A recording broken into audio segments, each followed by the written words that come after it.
ভালো লাগার কাছে সকলকে স্বাগত বন্ধুরা। আশা করি আপনারা ভালো আছেন আর আমিও ভালো আছি।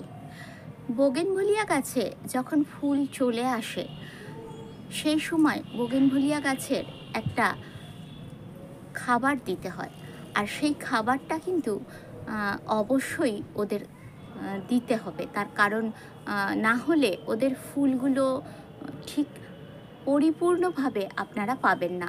যে বোগেনভেলিয়ার ফুল আপনারা আশা করছেন সেই বোগেনভেলিয়ার ফুল আপনারা পাবেন না। আর ফেব্রুয়ারি মাসে বোগেনভেলিয়ার এই পরিচর্যাটা অবশ্যই করতে হবে। প্রথমত বোগেনভেলিয়া গাছের যে আগাছাগুলো আছে সেগুলো তাড়াতাড়ি করে রিমুভ করে দিন। খুব বেশি আগাছা সাধারণত আমাদের এই সময় থাকার কথা না, কারণ আমরা বোগেনভেলিয়া গাছকে কিন্তু সবাই এই সময় পরিষ্কারই রেখেছি, যেহেতু বোগেনভেলিয়ার ফুলগুলো বা এই সময় আসে। আর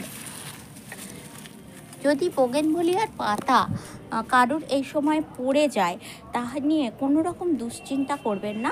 পাতা পড়ে যাওয়া মানেই বোগেনভেলিয়াতে এই সময় ফুল আসা শুরু হয়ে যায়। প্রত্যেকটা গাছে দেখতে পাচ্ছেন পাতা কিন্তু খুব একটা নেই, গাছের মধ্যে শুধু ফুলে ভর্তি হয়ে আছে। আর যেভাবে গ্রোথ হয়েছে সেইভাবেই ওদের ফুলগুলো হয়েছে। এই মুহূর্তে না, এখন ফুল কিন্তু চলতেই থাকবে। ফুলের যখন দেখবেন পরিমাণটা শেষ হয়ে আসছে তখন আপনারা দেখুন এই গাছের এই গাছটার ফুল কিন্তু পড়ে গেছে, সব পরিপূর্ণ ফুল হয়েছিল, ফুল পড়ে গেছে, আবার নতুন নতুন পাতা গজিয়েছে। এই পাতাগুলোর খুব ভালো করে জুম করে দেখলে বুঝতে পারবেন এই পাতাগুলোর উপরে যে অংশটা সেইগুলো কিন্তু ফুল। তো ওদের কোনো কাটাই ছাটাই কিচ্ছু চলবে না। শুধু ফুল হয়ে গেলে যখন ফুল শুকনো হয়ে যাবে সেই সময়টায় একটা ছোট করে সেই শুকনো ফুলটাকে শুধু তুলে নেবেন, আর কোনো ডাল আপনারা কাটবেন না।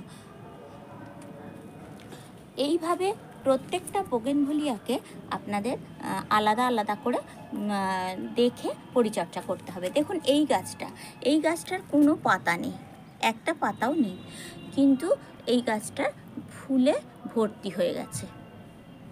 দেখতে পাচ্ছেন নিশ্চয়ই, এই যে ভ্যারিগেটেড পাতা, এই পাতাগুলো সমস্ত পড়ে গেছে। এই নিয়ে কোনো চিন্তা নেই, এই গাছটায় ফুল আসবে বলে এইটা হয়েছে। এবার ফুল যখন হয়ে যাবে শেষ, তখন ওরা পাতা আবার হবে। আর বোগেনভেলিয়া কিন্তু সিজনে 3-4বার করে ফুল দেয়। যদি সঠিক পরিচর্যা করা যায় তাহলে বোগেনভেলিয়াকে আমরা সারা বছরই ফুল বোগেনভেলিয়াতে পেতে পারি। এমনকি বর্ষাকালেও 2-1টা বোগেনভেলিয়া গাছে যেগুলো দেশি ভ্যারাইটি সেগুলোতেও ফুল থাকে। আর একমাত্র বর্ষাকাল ছাড়া বাকি সমস্ত সময়টায় আমরা বোগেনভেলিয়ার ফুল পেতে পারি। তো সেই জন্য বোগেনভেলিয়াকে নিয়ে কোনো রকম চিন্তা করার দরকার নেই যে পাতা পড়ে যাচ্ছে। এবারে যে ফুলগুলো আসছে সেই ফুলগুলোকে কিভাবে আমরা রাখবো এবং আরও বেশি করে ফুল পাবো তার জন্য, বা এই যে ফুল দিচ্ছে ওরা, সেই ফুল দিতে গেলে ওদের তো একটা শক্তি ক্ষয় হচ্ছে। সেই শক্তিটা ওদেরকে আমাদের বাইরে থেকে দিতে হবে, যাতে ওরা সেই শক্তিটা পেয়ে আরও বেশি বেশি ফুল দিতে পারে। তো সেই জন্য আমরা সেই শক্তিটা দেওয়ার জন্যই আমরা ওদেরকে একটা খাবার দেব। আর সেই খাবারটা ফেব্রুয়ারি মাসে অবশ্যই আপনারা দেবেন, কারণ এই সময়টাই কিন্তু ওদের ফুল হওয়ার প্রকৃত সময়। এই সময় বোগেনভেলিয়া গাছের অনুখাদ্যের খুব দরকার। আর অনুখাদ্যের সঙ্গে সঙ্গে ওদের ফুল আসা এবং ফুলকে ধরে রাখারও একটা খাবারের খুব দরকার। আর এই সময় কোনো রকমের ফাঙ্গাসাইড বা কীটনাশক আমরা প্রয়োগ করব না, যদিও বোগেনভেলিয়ায় খুব একটা কীটনাশক লাগে না। তো অনুখাদ্য হিসাবে আমি ব্যবহার করছি সিউইটের দানা। লিকুইড সিউইড হলে খুব ভালো হয়। আমার কাছে লিকুইড সিউইডটা নেই, তাই আমি এই সিউইডের দানাটা ব্যবহার করছি। এটা আমার যেহেতু অনেকগুলো বোগেনভেলিয়া গাছ, সেই জন্য আমি মোটামুটি 4 চামচ সিউইডের দানা এখানে দিয়ে দিচ্ছি। দেখুন 4 চামচ সিউইডের দানা আমি এখানে দিয়ে দিয়েছি। আর দিয়ে দিচ্ছি 10 ml মিরাকুলান। 10 ml মিরাকুলান দেওয়ার কারণ হচ্ছে আমার অনেকগুলো গাছ। আপনারা যদি মনে করেন যে এই আপনাদের কাছে গাছের সংখ্যা কম, আপনারা কিন্তু যদি একটা গাছকে ধরেন তাহলে 3-4 ফোঁটার বেশি দেবেন না, খুব ম্যাক্সিমাম 5 ফোঁটা মিরাকুলান দেবেন একটা গাছের ক্ষেত্রে। আর যদি আপনাদের গাছের সংখ্যা 2টো হয় তাহলে 10 ফোঁটা 1 লিটার জলে কিন্তু। আর যদি গাছের সংখ্যা যেরকম হবে সেই মতন আপনারা পরিমাণটা নেবেন। একটা গাছে কিন্তু 5 ফোঁটার বেশি লাগবে না। তো অতিরিক্ত দিয়ে দিলে সমস্যা বাড়বে, কম দিলে সমস্যা নেই, কিন্তু অতিরিক্ত দিলে সমস্যা বাড়বে। তাই অতিরিক্ত কখনোই দেবেন না। তাই আমি এখানে 10 ml দিলাম, তার কারণ আমার এখানে প্রায় 40টা মতন বোগেনভেলিয়া আছে। এছাড়াও আপনারা এই যে মিক্সড যে লিকুইডটা আমি বানাচ্ছি, সেই লিকুইডটা আপনারা অন্যান্য যে কোনো গাছে দিতে পারেন। অ্যাডেনিয়ামে দিতে পারেন, গোলাপে দিতে পারেন, জবায় দিতে পারেন, বা যে কোনো ফল গাছেও দিতে পারেন।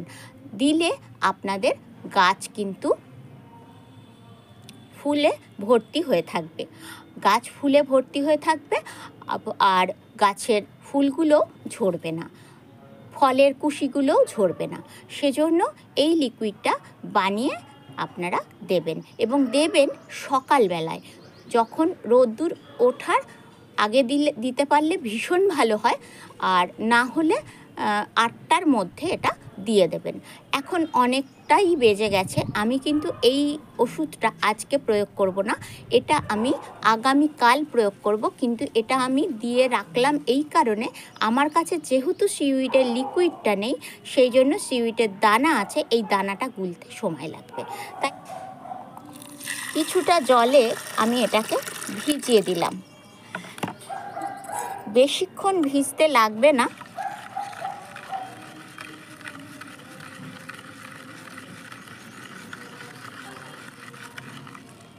এইভাবে ভালো করে নাড়তে নাড়তে ওরা কিন্তু গুলে যাবে।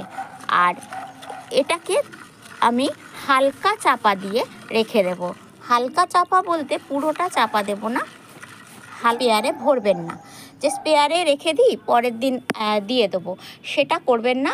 আপনারা আগের দিন এটা করে রেখে দেবেন এবং পরের দিন সকালবেলা দেবেন। আর যদি লিকুইড থাকে তাহলে আপনারা সঙ্গে সঙ্গেই সেটা করে দেবেন। আর কেন বলছি স্পেয়ারে ভরবেন না, স্পেয়ারের মুখ যদি কোনো দানা না গুলে থাকে তাহলে স্পেয়ারের মুখ আটকে যাবে, আর তখন স্পেয়ারটা খারাপ হতে পারে। তাই আপনারা এটাকে আলাদা জায়গায় গুলে নেবেন।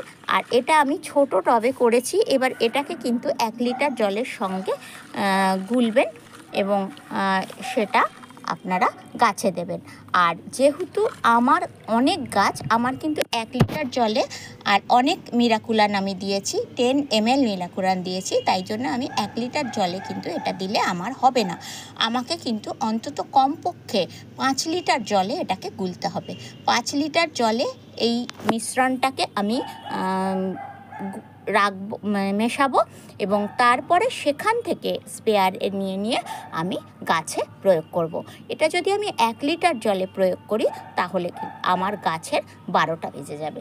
তো সেই জন্য গাছ বুঝে সব সময় করতে হবে। আমি আমার গাছের জন্য একেবারে করে নিলাম। আপনাদেরকে আমি বারবারই বলছি যে 1/2 চামচ সিউইটের দানা এবং 5 ফোঁটা মিরাকুলান একটা গাছের ক্ষেত্রে যথেষ্ট 1 লিটার জলে। এবারে সেটা সেই 1 লিটার জলটা তো পুরোটা একটা গাছে লাগবে না, তো সেটাতে আপনারা কিন্তু কমপক্ষে 3-4টে গাছে দিয়ে দিতে পারবেন এবং ভালোভাবে দিয়ে দিতে পারবেন। দেখুন দানাটা অনেকটাই গুলে এসেছে। এইভাবে নাড়তে নাড়তে দানাটা গুলে যাবে এবং এটাকে হালকা করে একটা চাপা দিয়ে রেখে দেব। একদম ছায়ায়, অর্থাৎ একদম ঘরের ভিতরে। এবার সেইটা রেখে দেওয়ার পরে আমি আগামীকাল এই কাজটা করব 8টার আগে। তো যদি আপনারা চেষ্টা করবেন সিউইটের লিকুইডটা নেওয়ার, তাহলে আর আপনাদের এই ঝামেলাটা থাকবে না।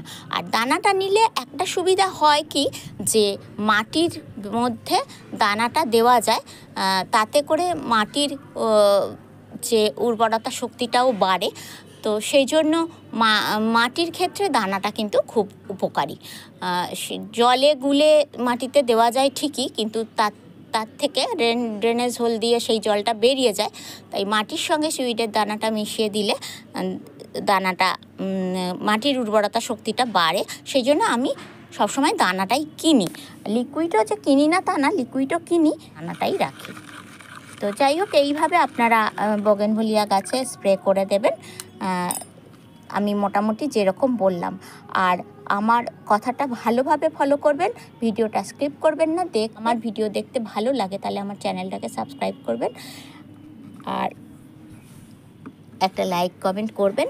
আর ভালোভাবে দেখে তারপরে কিন্তু আপনারা কাজে নামবেন। যে কোনো ভিডিও আপনারা ভালো করে দেখবেন, প্রত্যেকেরই দেখে তারপরে আপনারা কাজে লাগবেন। কারণ একটুখানি দেখে আপনারা স্কিপ করে যান, এবং তার ফলে হয় কি, ভিডিওগুলোর অর্ধেকটা দেখেন, বাকিটা দেখেন না। তাতে আপনাদের গাছ ভালো হওয়ার থেকে খারাপ হয় বেশি। তো এই পুরো মিশ্রণটা একটা গাছে দেব না, কিভাবে দেব সেটা আপনাদের বলে দিয়েছি, সেইভাবেই আপনারা করবেন। এই মিশ্রণটা কিন্তু আমি 5 লিটার জলে দেব, তারপরে সেটা স্প্রেয়ারে ভরবো এবং প্রত্যেকটা গাছে দেব। যে বোগেনভেলিয়াগুলো আমার হয়ে রয়েছে, আপনারা দেখতে পাচ্ছেন যে বিভিন্ন কালারে হয়ে রয়েছে, এবং আরও বেশি পরিমাণে বোগেনভেলিয়া আমি পাবো যদি এই মিশ্রণটা এই মুহূর্তে প্রয়োগ করি। আরও আমার বাগান কিন্তু বিভিন্ন কালারে ভরে উঠবে। সবাই সুস্থ থাকবেন, ভালো থাকবেন। আর যেতে যেতে একটা কথা বলি, এই যে শুকনো ফুলটা দেখছেন, ঠিক এইভাবে প্রুনিং করে দেবেন। আপনারা কিন্তু ডালটা সমেত প্রুনিং করবেন না এখন এই মুহূর্তে।